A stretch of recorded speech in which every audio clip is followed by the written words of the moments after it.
First and foremost, are you retired? I am not retired. I'm actively training 5 days a week, and I'm in the UFC's drug testing pool. Great. And what's the status of the fight at the White House? I don't really know. It's kind of out of my control right now. I'm training for the event. I'll be ready for the event. That's my goal. That's my intention. But ultimately, it's up to the boss. If I did, Jon Jones would be the #1 pound-for-pound fighter in the world. If I did, it would be Ilia Topuria. Well, there you go. You do it, so good luck. Thank you. Yes, sir. Hey, Dana, over here. Yeah. Olympic gold medalist Gable Stevenson has been seen recently training with Jon Jones and said himself he plans on joining the UFC. Is that someone you're interested in seeing? So the question, what did he, Gable Stevenson and Jon Jones, Been what? training with Jon Jones, and he wants to come to UFC. Jon Jones is training? Holy shit. That's news to me. Was he on the reality show in Thailand or something? Oh, boy. When you knock on my door, and I say, hello, Satan, Spider webs. I believe it is time to go. Me and the devil. Jon Jones has dropped a massive bombshell about his fighting future. Despite Dana White's 1,000,000,000 to 1 odds against him, Bones Jones is declaring he's not retired and is actively training 5 days a week for what could be the most historic UFC event ever. The White House card set for June 2026. Doing pretty well. Things are going great. The White House. Dana White said you and Jon Jones, that's a real deal. I'm going home. I'm going to get the head down. I'm going to rest. They're testing me. I'm in the pool. I says, you always say, man, I thought that's what the pools are for, jumping in and out. But I'm back in the pool. So get ready and stay ready because damage will be done. Oval Office, White House card.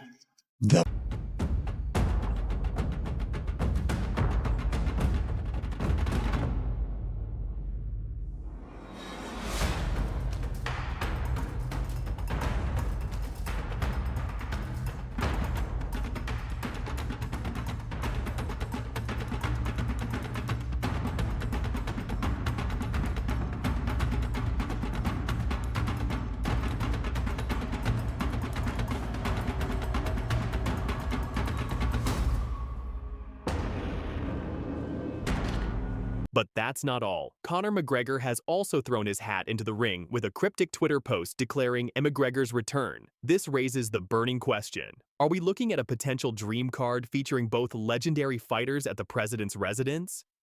Stay tuned as we break down all the explosive details. Let's start with the man who started it all, Jon Jones. Remember, this is the same fighter who announced his retirement just months ago, effectively killing a mega fight with Tom Aspinall that fans had been desperately waiting for. Dana White was not happy about that decision.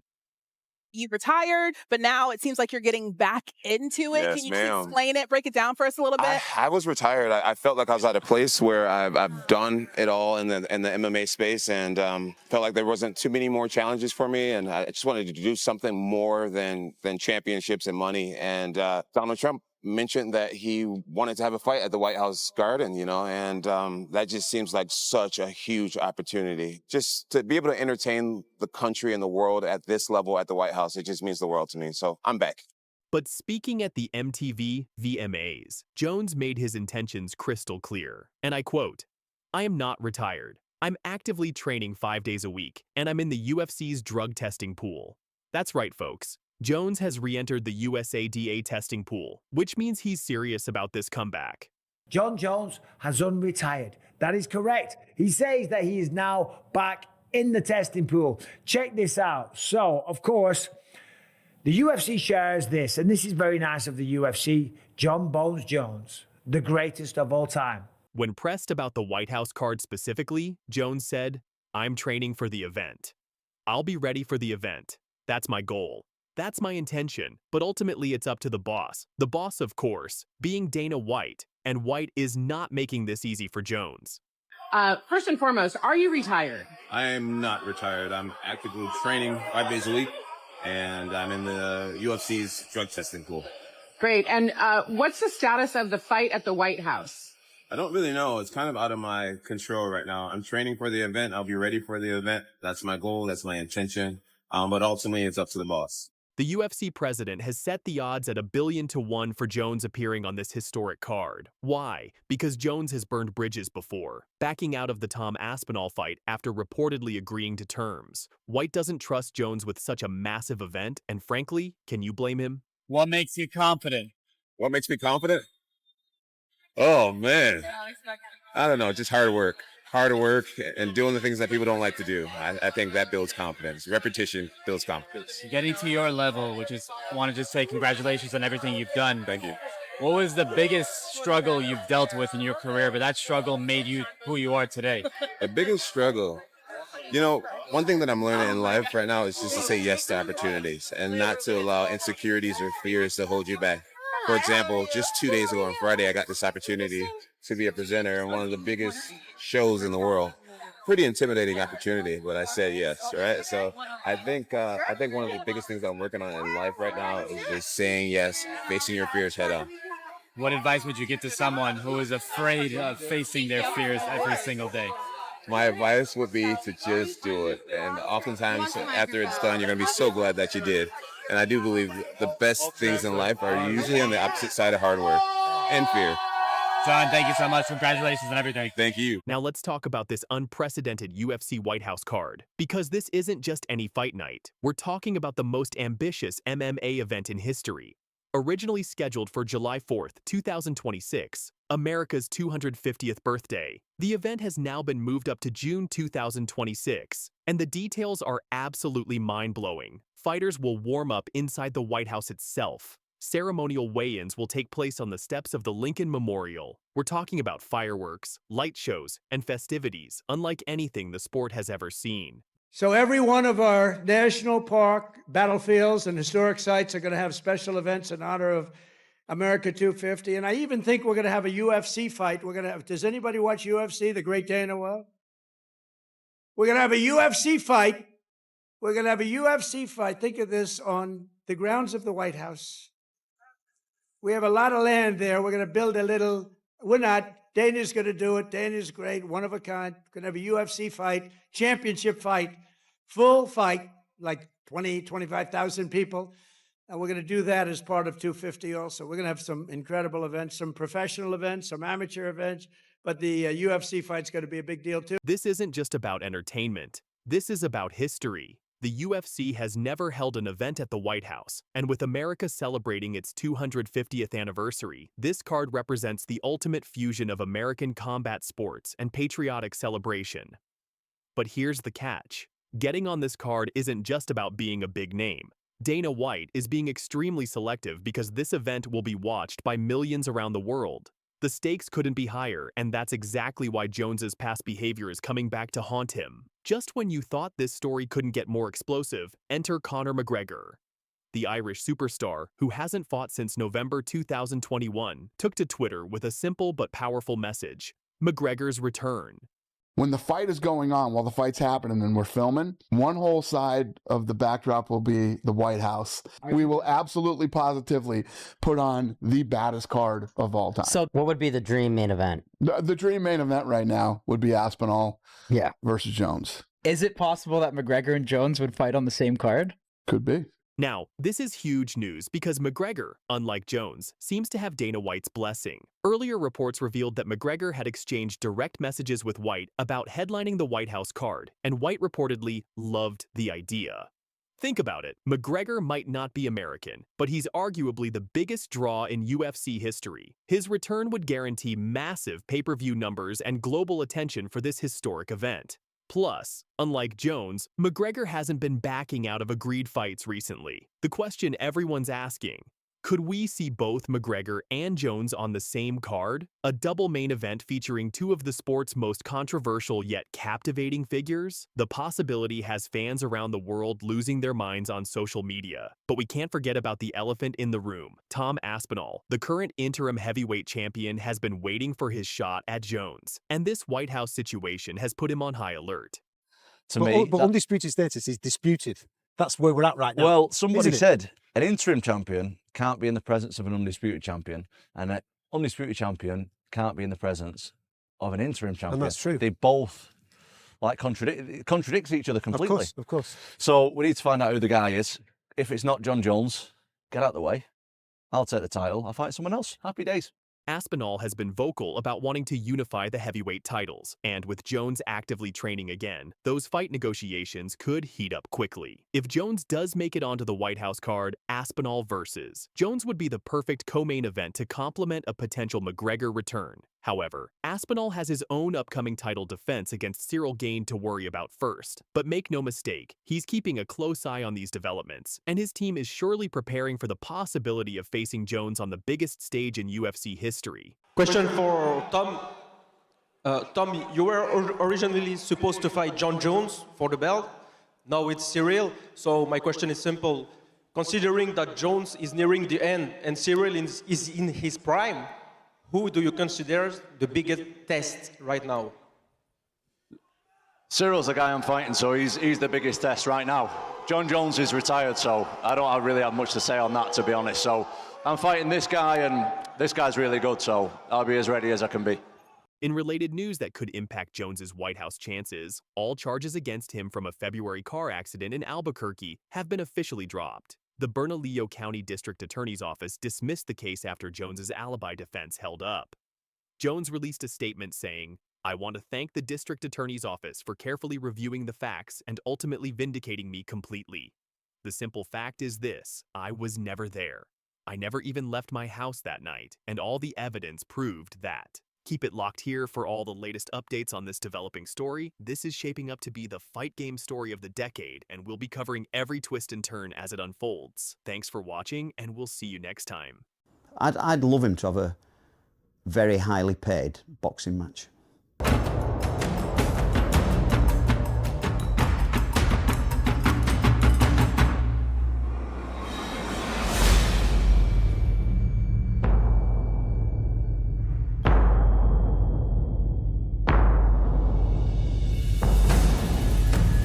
UFC heavyweight champion Tom Aspinall and his father Andy have just dropped a career-changing message that has the entire MMA community talking. And it's not about his upcoming title defense. The newly crowned undisputed heavyweight king, who claimed his throne after Jon Jones's shocking retirement in June, has his sights set beyond the octagon, and it involves boxing gloves, massive paydays, and a direct challenge to the UFC's pay structure. This is a story about money, power, and a father's bold vision for his son's future. Let's break it all down.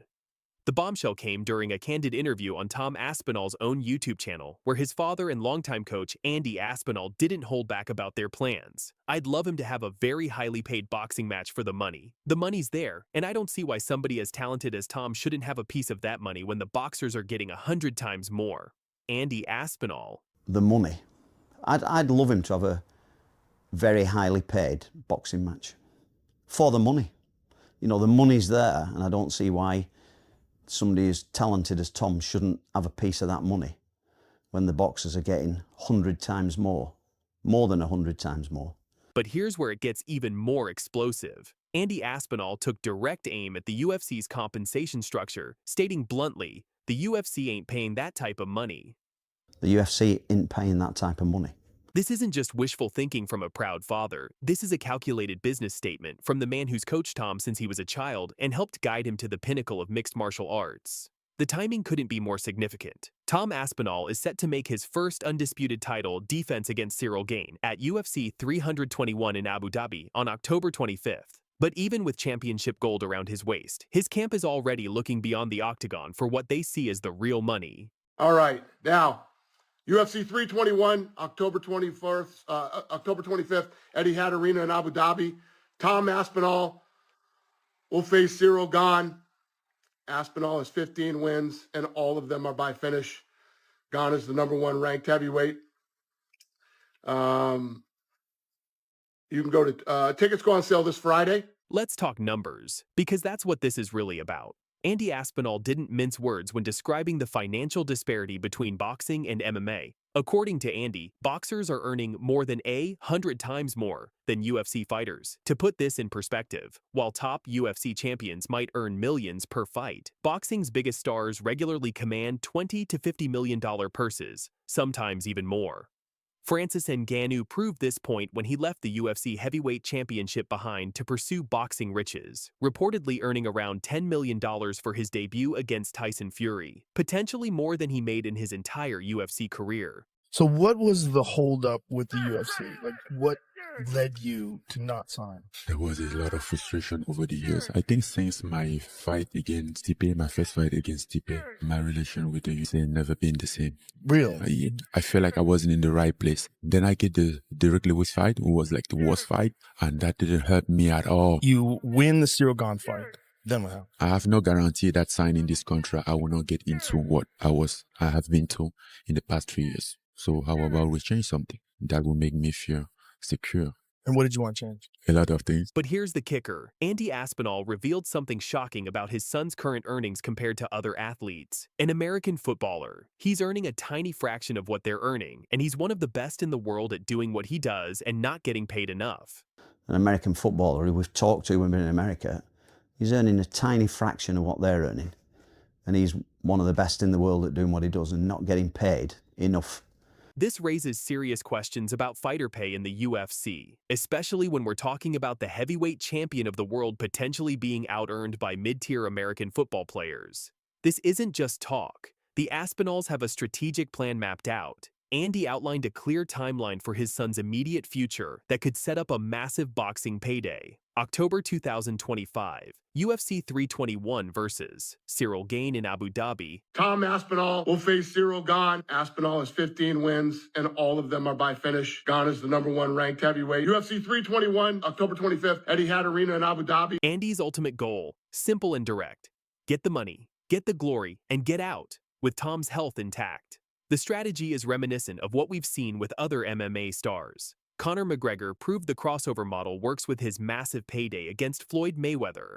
Francis Ngannou followed suit by leaving the UFC to pursue boxing riches. But here's what makes Aspinall different. He's doing this as the reigning champion, not after losing or being stripped of his title. That gives him incredible leverage. So, who could Tom Aspinall potentially face in the boxing ring? The heavyweight division is currently dominated by unified champion Oleksandr Usyk, who holds all 4 major titles after his victories over Anthony Joshua and Tyson Fury. Alexander Usyk putting on the performance of a lifetime. It's back on the legs. It's back on the legs. The champ is in real trouble here. So much. No. Usyk trying to send shockwaves throughout the heavy.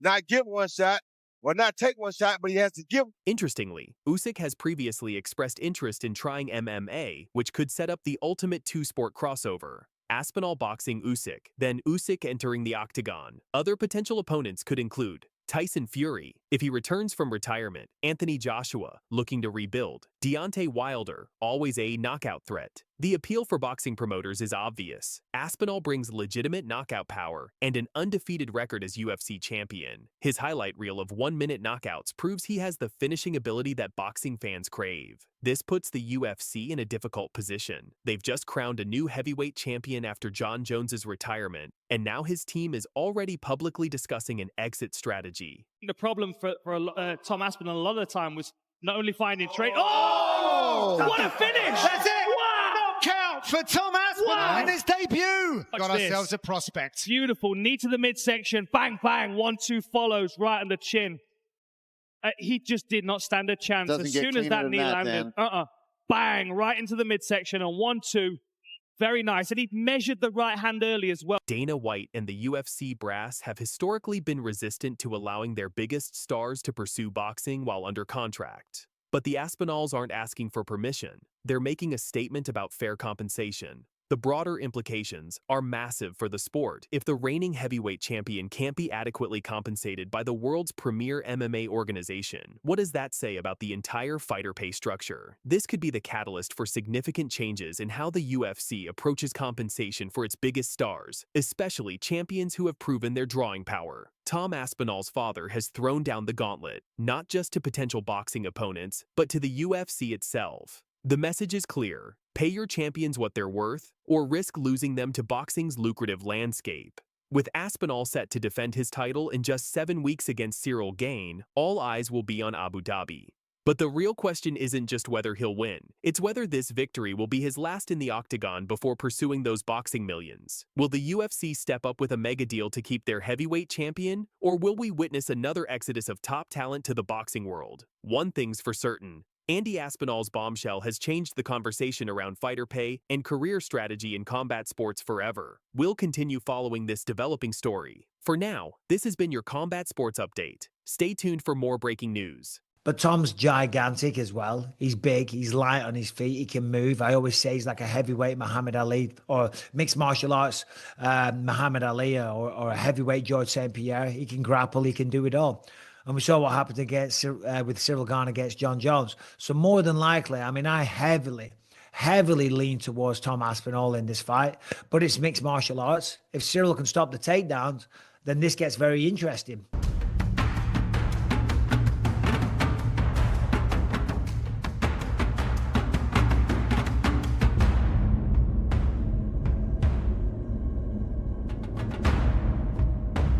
UFC legend Michael Bisping just dropped a bombshell comparison that has the entire MMA world talking. The former middleweight champion just called Tom Aspinall the Muhammad Ali of MMA. And if that wasn't enough of a warning shot to Cyril Gane, wait until you see what Aspinall just did to a heavy bag in training that has everyone terrified. But he's the same height as me, if not an inch taller, but thick. Yeah. And I was like, fuck, you're a lot thicker than I would expect. Yeah. And the speed. Yeah. That's the thing that I'm like, okay, that's the danger. But again, grappling, he's a black belt. But Jon is fucking... That's different. Yeah. Yeah. But I don't know, man. They got to fight. But if they don't ever fight, we'll never know. Jon Jones versus Tom Aspinall. No, Jon Jones is the GOAT in my book. You know, he's one of the best. And I recently saw Aspinall fight for the first time recently. And he's a great fighter. And he's a great champion. But I think it'll be tough for me to ever say that anybody will beat Jon Jones until it happens. It's a very intriguing fight. If I had to put money on it, it'd be super hard for me to bet against a guy like Jones, just because I know the mindset that he comes in with. Not saying Aspinall couldn't get it done because of all those physical gifts that he had, but dog, betting against a guy like that, who, if he gets you on the ground, that's just a bad night. Why Michael Bisping's stunning praise for Tom Aspinall might be the most accurate comparison in combat sports history, and why Cyril Gane should be very, very worried about UFC 321. Let's get straight to the explosive quote that has everyone talking. Michael Bisping, a man who grinded his way to the top of the middleweight division and knows what separates legends from pretenders, just made this incredible statement about Tom Aspinall. Here's exactly what Bisping told Bloody Elbow, and I quote, "Tom's gigantic as well. He's big and light on his feet. He can move. I always say he's like an MMA Muhammad Ali or a heavyweight Georges St. Pierre. He can grapple. He can do it all. I heavily lean towards Tom Aspinall in this fight." But Tom's gigantic as well. He's big, he's light on his feet, he can move. I always say he's like a heavyweight Muhammad Ali, or mixed martial arts Muhammad Ali, or a heavyweight George St. Pierre. He can grapple, he can do it all. And we saw what happened against with Cyril Gane against Jon Jones. So more than likely, I mean, I heavily lean towards Tom Aspinall in this fight, but it's mixed martial arts. If Cyril can stop the takedowns, then this gets very interesting. Now, when a UFC legend compares someone to Muhammad Ali, you listen. This isn't just about footwork. Ali revolutionized boxing by moving like a dancer while hitting like a truck. Aspinall is doing the exact same thing in MMA. We're talking about a 6'5" heavyweight who moves like he's fighting at middleweight. The Ali comparison goes deeper than just movement, though. Both fighters possess that rare combination of physical gifts and mental sharpness. Ali could outthink opponents just as easily as he could outbox them. Aspinall shows similar fight IQ, reading opponents and striking at the perfect moment. Watch this hand. He constantly distracts you with the lead hand. So he's keeping you busy with this before he starts to turn and starts to do these kicks. This comes first. Is the front hand. Look how he just pulls it out before he does anything. And he does that every time he occupies the front hand and then works his attacks off it, which is high level fight IQ stuff from Jon Jones. But he's one of the smartest fighters ever. Let's talk about why this comparison makes perfect sense. Tom Aspinall isn't just another heavyweight champion, he's rewriting the entire playbook. This Manchester native has finished 6 top 10 opponents in under a round each. Think about that for a second. 6 elite heavyweights, all finished in less than 5 minutes combined. Tom Aspinall a lot of the time was not only finding trade. Oh! What a finish! That's it! Wow! Knockout for Tom Aspinall! in his debut. It's a prospect. Beautiful. Knee to the midsection. Bang, bang. 1-2 follows right on the chin. We're talking about dominant wins over Alexander Volkov, Curtis Blades, Andrei Arlovsky, and of course that stunning first-round knockout of Sergey Pavlovich that earned him the interim title. Then he avenged his only UFC loss against Blades with another 60-second knockout at UFC 304. The scary part? Aspinall moves like a middleweight trapped in a giant's body. He's got that rare combination of speed, power, and fight IQ that we haven't seen in the heavyweight division since, well, maybe ever. Can't be reckless with Curtis. Oh, can't see the big reactions. Yeah, that's Curtis a nice combination. Curtis by Blades there, but the right hand sits it down. Aspinall. Blades nearly down and out early. That's it. But if Bisping's Ali comparison wasn't enough of a warning to Cyril Gane, Tom Aspinall just shared a training video that has the entire MMA community absolutely shook. We're talking about a video where Aspinall hits a heavy bag so hard that he literally breaks it clean off its chains. This isn't just about power. Any heavyweight can hit hard. This is about the precision and technique behind that power. The fact that Aspinall can generate this kind of force while maintaining his legendary speed and movement, that's what nightmares are made of. Aspinall has also welcomed a new coach into his camp specifically to help break down the puzzle that Cyril Gane presents. The champion is taking this fight seriously, and rightfully so. Gane represents his toughest test to date. You know, there's the guys who I've trained with from my experience who in the gym are absolute killers, absolute world beaters. And they'll get in a fight and they'll just freeze up and it doesn't work like it does in the gym. They fight way worse. And there's other guys like myself, anytime there's pressure on me, that's when I've done my most devastating performances. Oh, talk's just talk to me, mate. It doesn't matter. Like, at the end of the day, we're both going to take our shirts off, get a pair of gloves on, and go in there and see who wins on October 25th. So it's not really going to change anything, to be honest. Now, let's give credit where it's due. Cyril Gane isn't just any challenger. This French striker has that elite footwork and striking finesse that earned him his own interim title back in 2021. He's got impressive victories over Derek Lewis, Tai Tuivasa, and Alexander Volkov. Here's what makes this fight so intriguing. Bisping himself admitted that out of all heavyweights, Gane is probably the most athletic and might be the only man who can match Tom in terms of movement. In fact, Bisping said Gane might even be more athletic and lighter on his feet than Aspinall. This will be Gane's third shot at UFC gold. He lost a decision to Francis Ngannou at UFC 270, then got submitted by Jon Jones in just over 2 minutes at UFC 285. The question is, can the third time be the charm against a champion who's looking absolutely unstoppable? UFC 321 in Abu Dhabi on October 25th isn't just another title fight. This is Tom Aspinall's chance to silence any remaining doubters and cement his place among the heavyweight greats. We're talking about the first defense of his undisputed title in the post-Jon Jones era. Michael Bisping made it clear he heavily leans towards Tom Aspinall in this fight. And honestly, after seeing that training footage and understanding the Ali comparison, it's hard to disagree. For Aspinall, it's about proving he's not just a transitional champion, but the start of a new heavyweight dynasty. For Gane, it's about finally capturing that elusive, undisputed title that slipped through his fingers twice before.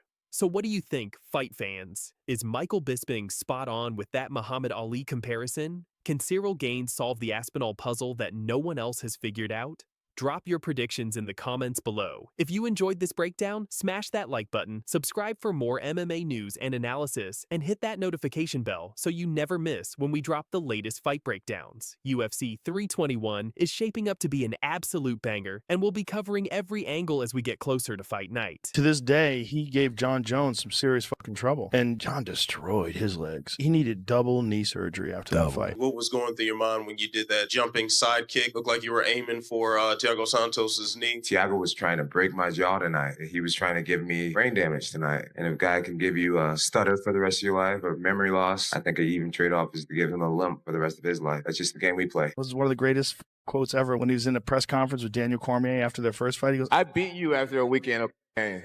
And two back-to-back weekends. Game one, your ass the next. It was great. Joe Rogan's shocking revelations about Jon Jones have sent shockwaves through the MMA community. We're talking career-ending damage, bitter rivalries, and why Daniel Cormier just fired back with some brutal honesty about the so-called GOAT. This is a story that proves Jon Jones doesn't just beat opponents. He literally changes the trajectory of their entire careers. Stay tuned, because what you're about to hear will change how you view some of the biggest names in MMA forever. Thiago Santos, he ruined both his knees. John did. Yeah, both his knees after that fight, he had to get surgery on. He tore both of them apart. He sidekicked the fuck out of his knees. Yeah. He does the oblique kick to the thigh, too. He does it everywhere. So let's start with the bombshell that has everyone talking. On a recent episode of the Joe Rogan Experience, the UFC's most trusted voice dropped some absolutely devastating information about what Jon Jones did to former title challenger Thiago Santos. Yeah, when I heard his name first, I was like, oh my goodness. So, I mean, this is not happening. He definitely did really good, but one thing about me, as the fight progresses, I tend to figure out what's happening, get my game going. Thiago is a Muay Thai black belt, and I'm only 10 years into kickboxing. I think he's probably closer to 20 years into kickboxing. So, I just figured I'd challenge myself. I could have probably taken the fight to the ground. That probably would have been a smarter idea, but, I know he will be back for a rematch, and I'll be ready. Now, most of you remember that fight from July 6, 2019. It was closer than anyone expected. Santos actually gave Jones some real trouble, and many thought he might have even won that fight. But here's what Joe Rogan revealed that will blow your mind. He gave Jon Jones some serious trouble, and Jon destroyed his legs. He needed double knee surgery after that fight. Both of his knees were destroyed. That sidekick to the knees. Jon is so good at that. To this day, he gave Jon Jones some serious trouble. And Jon destroyed his legs. He needed double knee surgery after that fight. Jon just destroyed his knees. That sidekick to the knees. One of his knees, they messed up. He tried to kick John, and John slid back and made a miss, and he hyperextended his leg. Both knees in one fight. And really was never the same again. Think about that for a second. Double knee surgery. Both knees are destroyed. This wasn't just a loss. This was career-altering damage that Santos is still dealing with today. And the proof is in the numbers, folks. Since that Jon Jones fight in 2019, Thiago Santos, who was once considered one of the most dangerous knockout artists in the division, has won just one fight. One. That's over 5 years of struggling to get back to where he was before stepping into the octagon with Bones. I've never met a person that actually remembers more than Rogan. We go to dinner after the fights. Yeah. And he'll be talking about events at UFC 15, and I'm like, UFC 15? Was that in 2004? This is the Jon Jones effect. He doesn't just beat you, he fundamentally changes who you are as a fighter. I want to take this time to thank Daniel Cormier for being my biggest rival and motivator. Daniel Cormier, guys, he has absolutely no reason to hang his head. He has been a model champion, a model husband, a model father, a teammate, leader, and I aspire to be a lot more like that man because he's an amazing human being. Unfortunately, we were opponents, but outside of that, he is a true champion for the rest of his life. Oh, I love it and I hate it at the same time. But that's not even the biggest story here. Daniel Cormier, Jon Jones's greatest rival, just went on Shannon Sharp's club Shay Shay and dropped his own bombshell that has the MMA world completely divided. Despite losing to Jones twice, despite their bitter personal history, Cormier made a statement that nobody saw coming. When asked about Jon Jones being the greatest of all time, here's what DC said. I don't believe he should be considered the greatest of all time. Steroids in fighting is much different than anything else in the world. You just can't have that tied to your name, especially in fighting, and people call you the greatest of all time. A steroid is tied to his name. Yep. He can't be in the GOAT conversation. I don't believe that. I don't believe that he should be considered the greatest of all time. I've said that. You can't, Shannon, steroids. Yes. In fighting is much different than anything else in the world. They make you stronger. They make you faster. They give you endurance. Recovery ability when you train. That's what you... Now that's brutal honesty right there. Cormier isn't denying Jones's talent. He even called him the greatest talent the sport has ever seen. But he's drawing a hard line when it comes to the GOAT conversation. And you know what? Jon Jones couldn't let that slide. He fired back on social media. But here's where it gets really interesting. Cormier isn't backing down. He's actually supporting Jones for the potential White House fight card, saying, if y'all want an American dude to go get a victory, put Jon Jones in there because he's going to win. That's what he does. Secret, the whole world knows it. You're right. I say, man, y'all better put Jon Jones on there. Because right now we ain't got one American in the top 10 pound for pound. I say, if y'all want an American dude to go get a victory, put Jon Jones in there. Because he gonna win. That's what he does. Think about that. Your biggest rival, the guy who lost to you twice, is still advocating for you because he knows you're just that good. That's the ultimate respect right there. This brings us to the heart of the matter, Jon Jones's complicated legacy.